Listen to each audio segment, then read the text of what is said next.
Mayor व पार्षद के शपथ ग्रहण समारोह में वंदे मातरम को लेकर जमकर चले लात घूंसे। मेरठ के चौधरी चरण सिंह विश्वविद्यालय के नेताजी सुभाष चंद्र बोस प्रेक्षागृह में आयोजित महापौर पार्षद के शपथ ग्रहण समारोह में वंदे मातरम गाने को लेकर जमकर हंगामा हो गया। भाजपा कार्यकर्ताओं व पार्षदों ने ओवैसी की एआईएमआईएम पार्टी के पार्षदों के साथ की मारपीट। बताया गया कि एआईएमआईएम पार्टी के प्रत्याशियों ने वंदे मातरम गाने का विरोध किया था। इसके बाद भाजपा पार्षदों कार्यकर्ताओं ने उनके साथ मारपीट की।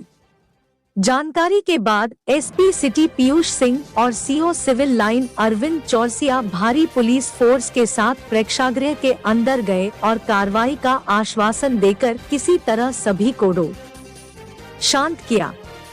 मेरठ के चौधरी चरण सिंह विश्वविद्यालय में शपथ ग्रहण समारोह में हुआ जमकर हंगामा। वंदे मातरम पर खड़े न होने के बाद हुआ जमकर हंगामा। एआईएमआईएम पार्टी के पार्षदों की गई पिटाई। मेरठ में शपथ ग्रहण समारोह में पार्षदों की पिटाई। पीट कर पार्षदों को प्रेक्षागृह से निकाला बाहर। पिटाई के दौरान पार्षदों को लगी चोटें, कपड़े भी फटे। चौधरी चरण सिंह विश्वविद्यालय के प्रेक्षागृह की घटना। मामले को बढ़ता देख भारी पुलिस बल मौके पर तैनात। को नहीं ज्ञान है, उनको इसकी शिक्षा लेनी चाहिए।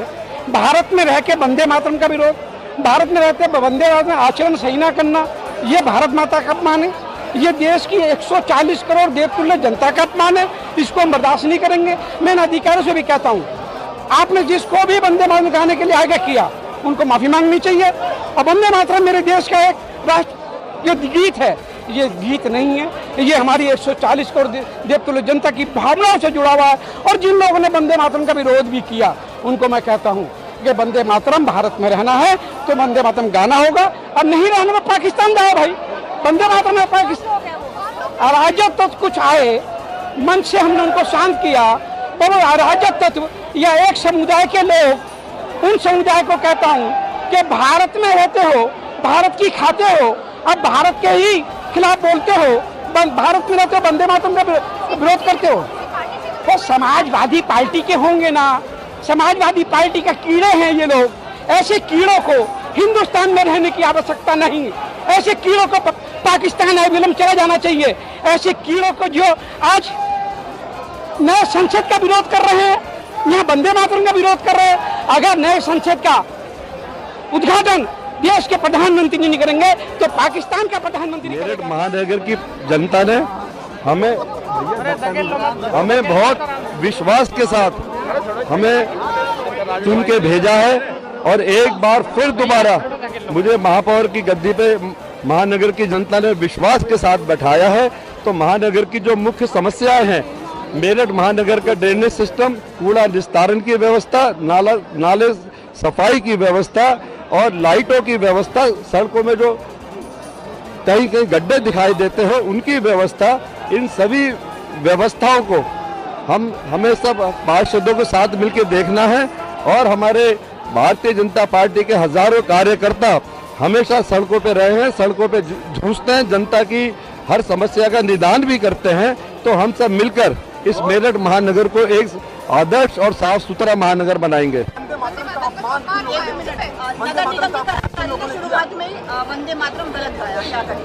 देखिए, मैं समझता हूँ कि ये अगर उन्होंने ऐसा किया है तो ये शोभा नहीं देता, पर जहाँ तक मेरी समझ कहती है ऐसा उन्होंने इंटेंशनली ऐसा नहीं किया। तो मैं हाँ, तो मैं वही बताना तो है ना। हाँ, तो मैं इसको कोई भी सही नहीं मान सकता। ये सही मानने की कोई बात ही नहीं है। मैं भविष्य में उनको इस चीज के लिए उन्हें समझाया जाएगा कि ये हमारा राष्ट्रीय गीत है, इसको अच्छे से आगे कभी भी भविष्य में गाएं। इसको देखिए, मैं बताऊं आपको, मैं फिर आपको देखो, जो सच्चाई होती है। जो वंदे मातरम का विरोध करेगा, हमने उनको कभी सदन में नहीं रहने दिया, तो यहाँ क्या रह पाएंगे? पहले मेरी बात सुनो। सदन की न रहने की अगर आप बात करते हैं तो आपके सदन के बीच के ही व्यक्ति के द्वारा गलत कहेंगे, क्या है? हाँ, तो मैं इस विषय में आपको बताना चाहूँगा, पूरी जानकारी लेकर इस विषय पे बात की जाएगी और उनको अगर उन्होंने इंटेंशनली ऐसा किया है तो कार्रवाई होना तय है, और अगर इंटेंशनली उनसे गलती हुई है, वो गलती मानते हैं, तो गलती मान के तो देखो, सुनो पहले मेरी बात पूरी होने दो। अगर वो गलती मानते हैं तो उनको हिदायत दी जाएगी कि भविष्य में जब भी कभी वंदे मातरम गाएं